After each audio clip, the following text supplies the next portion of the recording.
Compañeros, vamos a iniciar la clase por respeto a los que se conectaron ya. Bueno, ¿cómo están? Buenas tardes, mucho gusto, soy la doctora Teruma y voy a presentarles el tema de manejo quirúrgico de efectos epiteliales recurrentes y trasplante de membrana amniótica. Vamos a iniciar con una leve definición, pues, ¿qué viene siendo un defecto epitelial? Vienen siendo que es un área de especialización corneal con un mínimo de 2 milímetros que no se resuelve en un lapso de 2 semanas. Tenemos los factores de riesgo de importancia que debemos de tomar en cuenta, que vienen siendo los traumas oculares, posterior a una cirugía refractiva, pacientes con síndrome de ojo seco, enfermedades metabólicas, ya sea diabetes, hiperlipidemia, atopia rosácea, y se encontró una mayor recurrencia en pacientes entre 30 y 40 años. Tenemos diferentes tipos de tratamiento. Yo sé que la plática es más que nada quirúrgicos, pero es importante reconocer que existen los tratamientos conservadores y para casos refractarios. Dentro del tratamiento conservador, pues tenemos los lubricantes libres de conservadores, el retiro de fármacos que sean tóxicos para el epitelio, la oclusión, antibióticos, tapones lagrimales, incluso lentes de contacto terapéuticos. En casos refractarios, pues ya podríamos usar lo que viene siendo el suero autólogo, un plasma rico en tabletas, en plaquetas, perdón, insulina o en sus casos una membrana amniótica. Como les mencioné, el tratamiento quirúrgico lo vamos a dar cuando el tratamiento básico o el tratamiento con medicamentos o lente de contacto no ayudan a los síntomas de erosión. Dentro de los tratamientos quirúrgicos no tan invasivos, tenemos la queratoctomía mecánica. Esta se divide en dos principalmente, como la lesión corneal superficial y la disección profunda. Dentro de la lesión corneal superficial, podemos usar una espátula o un bisturí, una esponja de celulosa para poder retirar todo esto, o unas pinzas .12 si se trata de una degeneración nodular de Salzmann. Y una disección profunda, esta lo vamos a realizar con una hoja de profundidad ajustable o una hoja de trepano con sacabocado cutáneo desechable de 2 a 3 milímetros. Y pues vamos a tomar un muestreo, el cual podemos enviarlo a patología. Esta queratotomía mecánica tiene una tasa de éxito de un 81.9 a un 96%. El desbridamiento epitelial lo vamos a realizar bajo la lámpara de hendidura previo anestesia tópica y con probidad ayudada al 5%.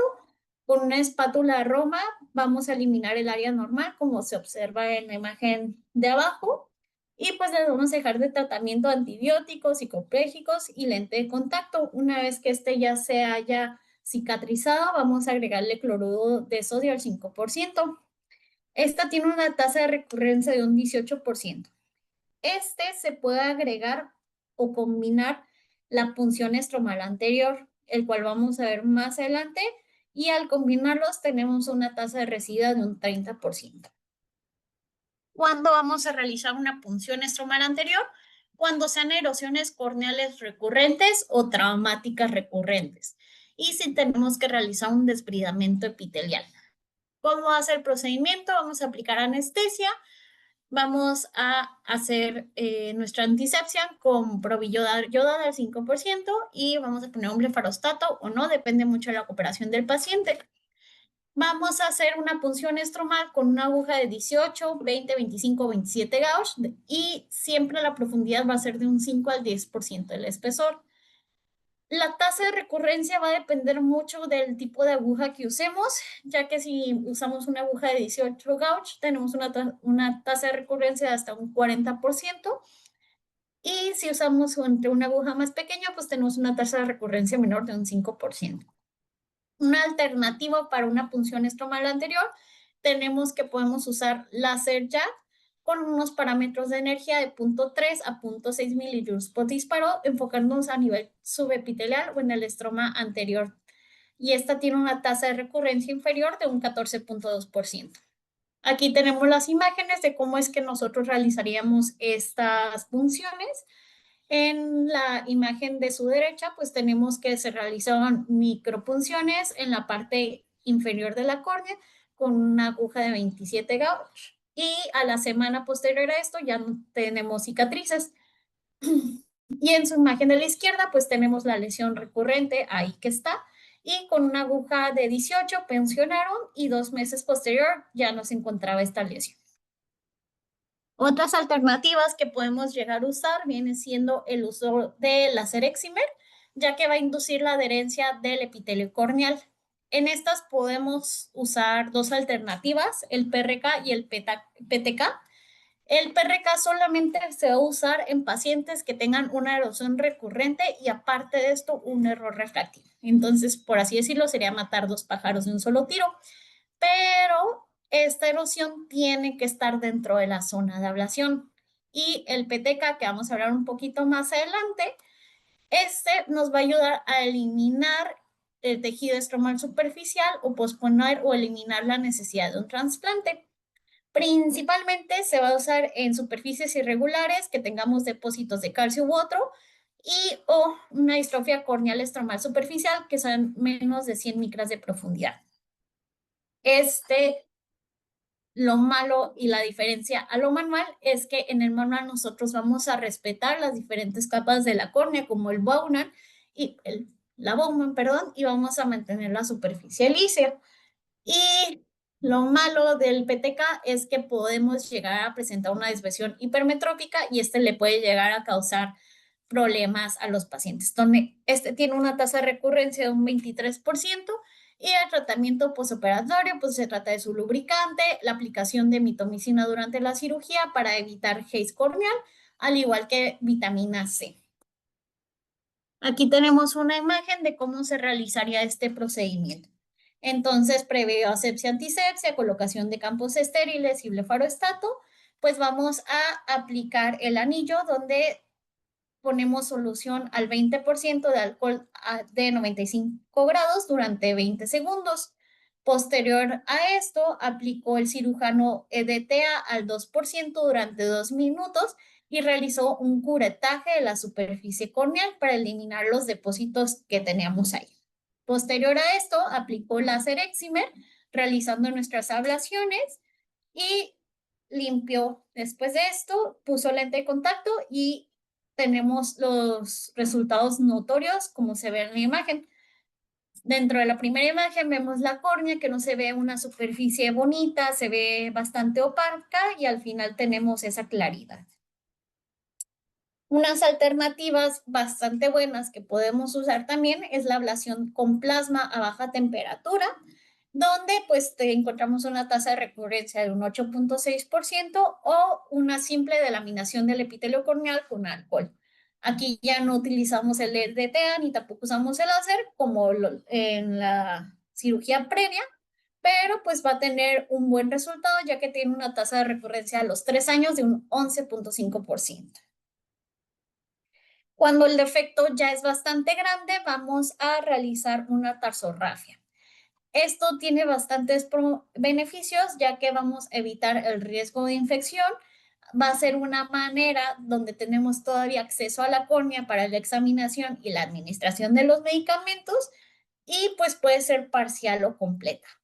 Esta puede ser durante 6 semanas a incluso meses, obteniendo buenos resultados en los pacientes.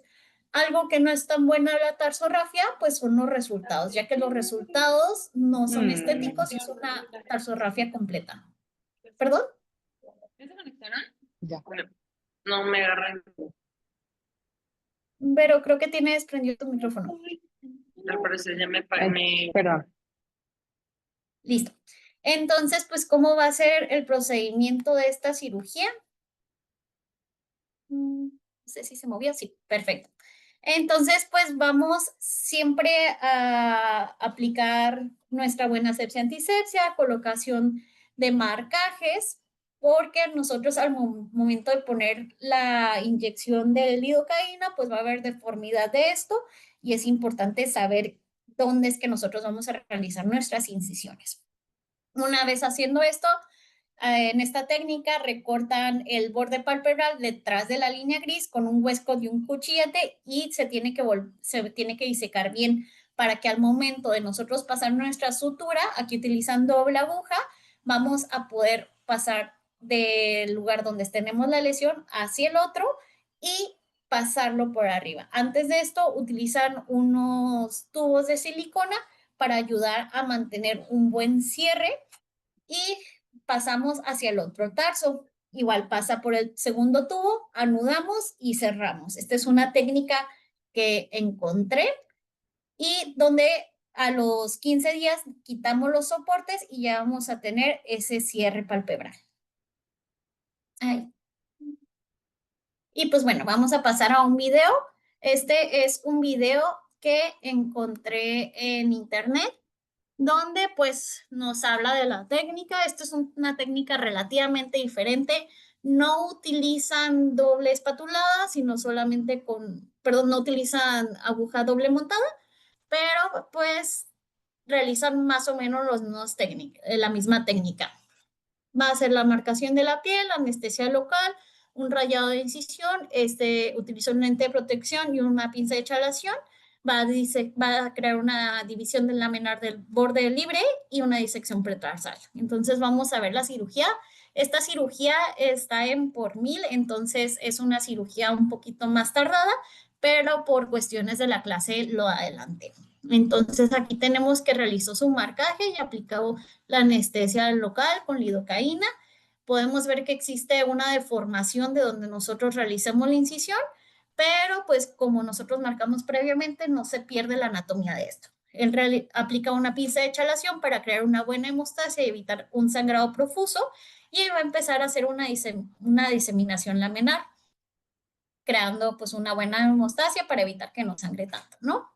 Entonces, una vez que haya creado esta disección, se va a meter con unas huescos para crear una buena disección pretarsal y va a reseccionar el borde creando ligeros cortes y cortando al fin con un Westcott. Realiza lo mismo en el tarso superior. Ahorita vamos a ver que nos pasamos para allá. Realizando el mismo procedimiento.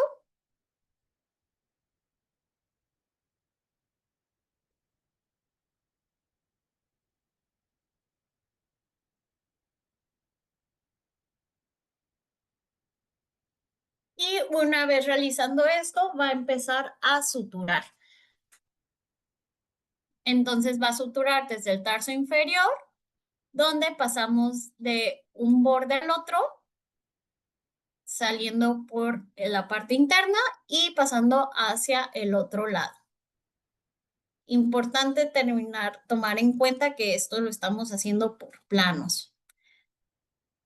Aquí pues tiene lo azul que se ve, es el protector ocular para evitar dañar el ojo y empieza a suturar, teniendo en consideración las pestañas, que no se nos quede ninguna ya adentro. Realiza cortes y realiza lo mismo en la otra parte para cerrar más esta herida. Depende mucho del tamaño que vayamos a realizar la tarsorrafia.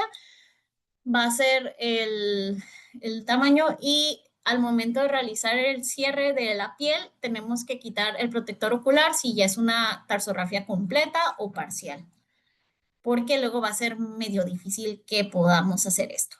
Él menciona que la sutura del ángulo, es lo que nos va a dar la forma de la hendidura palpebral y lo que nos va a dar el tamaño del cierre.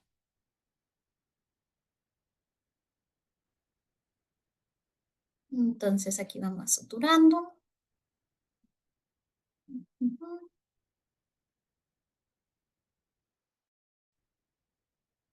Y aquí sutura piel. Entonces,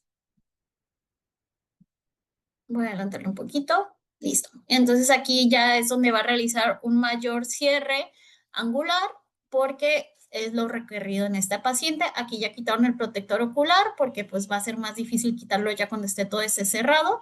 Y menciona que pues aquí los resultados estéticos son bastante bonitos porque este es parcial. Sin embargo, cuando es algo completo, pues ya el paciente puede tener un poquito más difícil. Le gusta cómo se vea.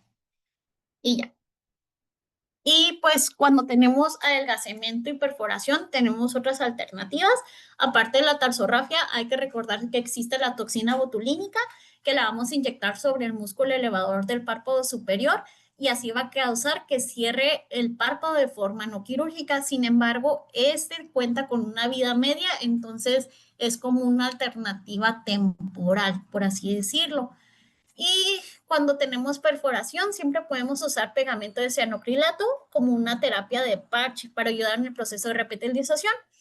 Este también va a prevenir la función del estroma y tiene actividad bacteriostática. Ahora vamos a pasar con la membrana amniótica.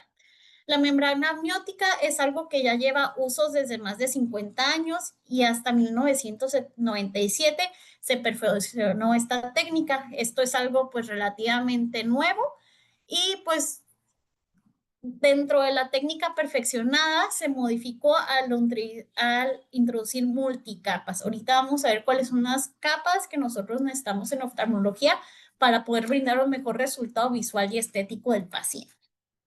Entonces, la membrana amniótica viene siendo la capa más interna de las membranas fetales, de las cuales vamos a usar tres principalmente en oftalmología: el epitelio, la membrana basal y el estroma. Cada una de estas tiene sus componentes y propiedades, cada una de los beneficios que nosotros estamos buscando. Entonces, en el epitelio vamos a tener que tenemos factores de crecimiento que mantienen el fenotipo epitelial indiferenciado al cultivar las células madres limbales. La membrana basal principalmente tiene colágeno tipo 4 y tipo 7, que va a ayudar a mejorar la migración de estas células, va a fortalecer las adherencias y va a prevenir la apoptosis. Y la matriz estromal, esta va a suprimir la proliferación y diferenciación de los miofibroblastos, inhibe la cicatrización, atrapa células inflamatorias e inhibe inflamación y neovascularización. Todas estas propiedades van a ser muy beneficiales para el ojo, ya que nos da muchas cosas de lo que necesitamos para que el ojo sane correctamente. ¿Cómo vamos a obtener y conservar esta membrana amniótica? Lo ideal es tener un banco de membrana amniótica, pero pues no siempre es fácil de obtener o estar en un lugar donde tengan un banco de membrana. Aquí en este artículo que se llama Experiencia con el uso de membranas amniótica, ¿qué hacemos si no tenemos un banco de tejidos? Está muy interesante, si quieren se los paso después de la clase, donde nos habla de cómo es que nosotros podemos obtener y cultivar, por así decirlo, esa membrana amniótica. Bueno, antes que nada tiene que ser una placenta obtenida por una cesárea electiva. Tenemos que hacerles estudios serológicos para pues buscar que sea una placenta libre de todo, ¿no? Tanto cultivos como serología. Una vez haciendo estos estudios, vamos a conservarlas en amnios y cuando sea el momento de procesarla, vamos a limpiarla bajo una campana de flujo laminar y vamos a limpiarla profusamente con solución salina balanceada, con penicilina, streptomicina, neomicina y anfotericina B.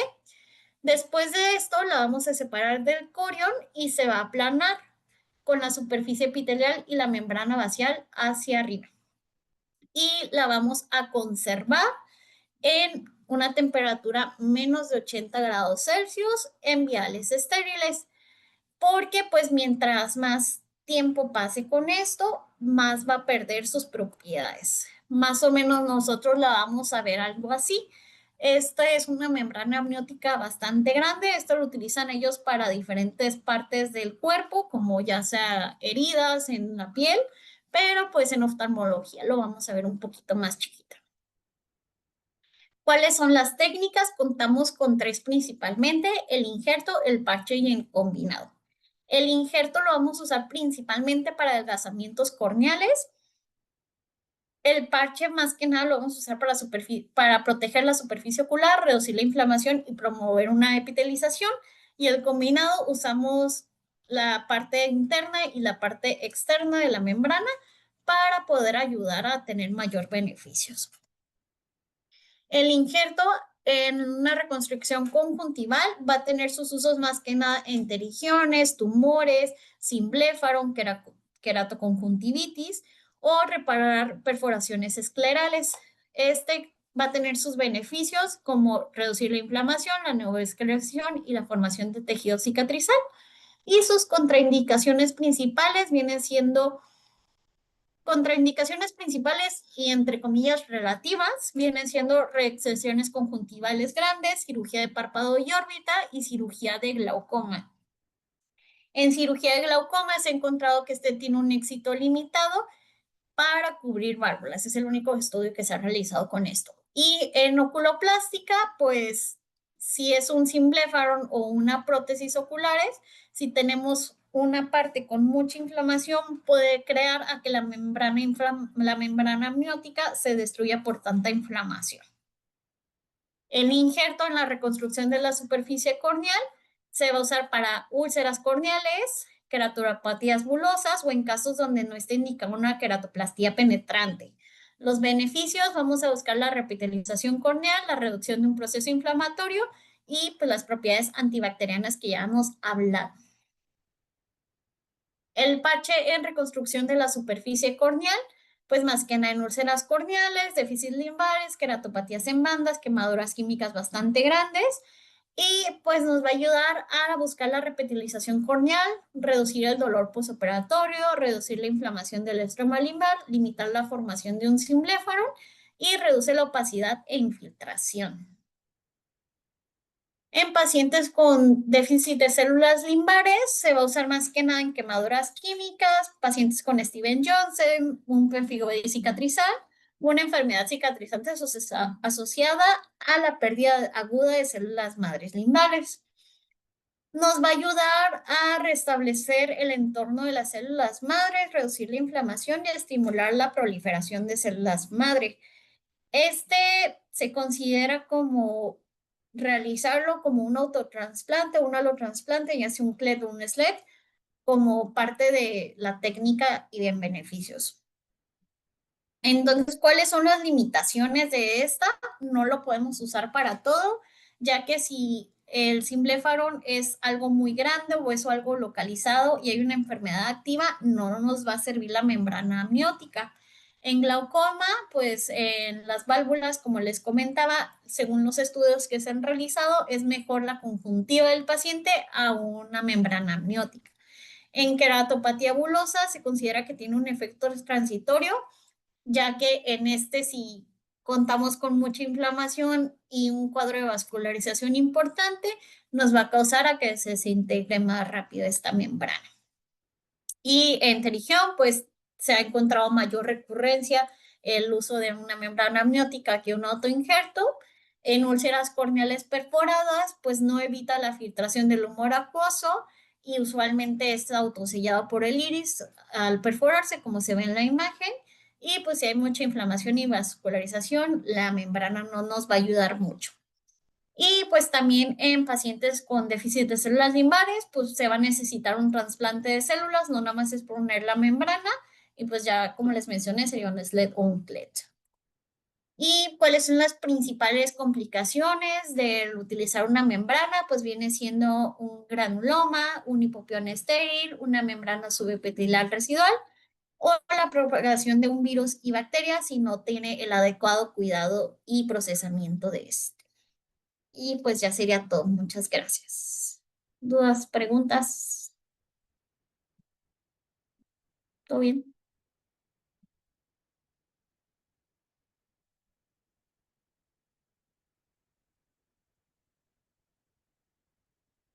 Solo un comentario. Miren, la membrana amniótica dura alrededor de 3, 4 semanas, entonces es un tejido que se va a desaparecer. Y cuando hay un proceso inflamatorio muy fuerte, la membrana es absorbida o deshecha por la misma inflamación. Entonces, cuando hay inflamación fuerte, como decía la doctora, no muy sirve. Y generalmente en 3 semanas ya desapareció. O sea, no es algo que vaya a durar mucho tiempo, ¿verdad? Dura esas 3 semanas, 4 semanas y hay que volverla a poner o buscar otro tejido para proteger el área que está afectada.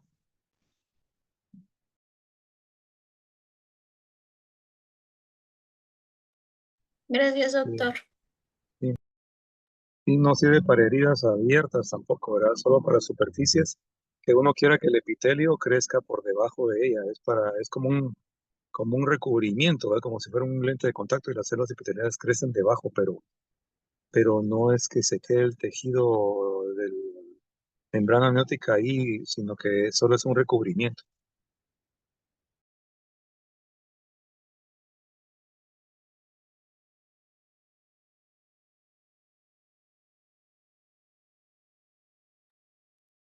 ¿Alguien más? ¿Alguna duda, pregunta, comentario, aportación? Yo tengo una duda. Hablando sobre la membrana amniótica, doctor Izaguirre, entonces, si se retira, por ejemplo, en el caso de un terigión, ¿qué diferencia hay entre poner membrana amniótica a dejar esclera desnuda?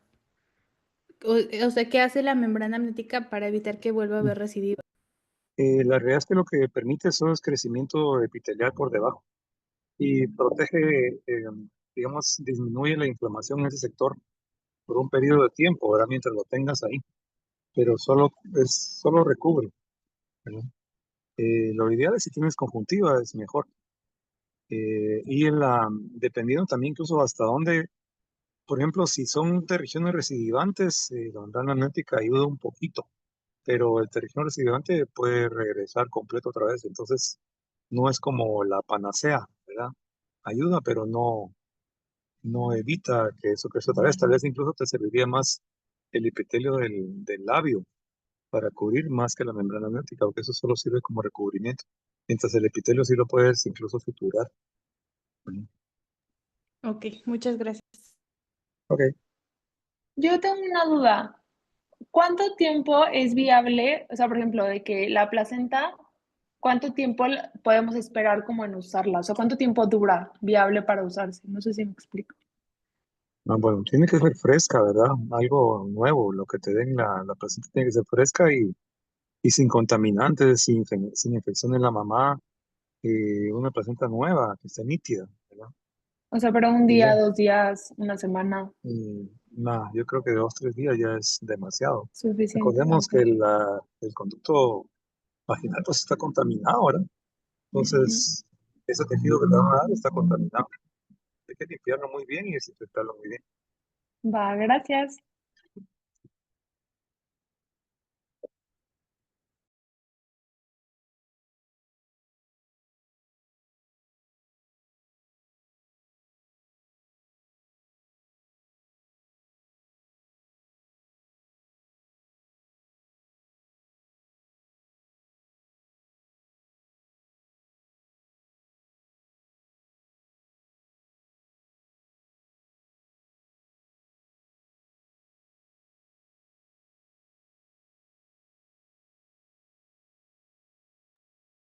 Bueno, pues si ya no hay más preguntas y el doctor está de acuerdo, damos por terminar la sesión.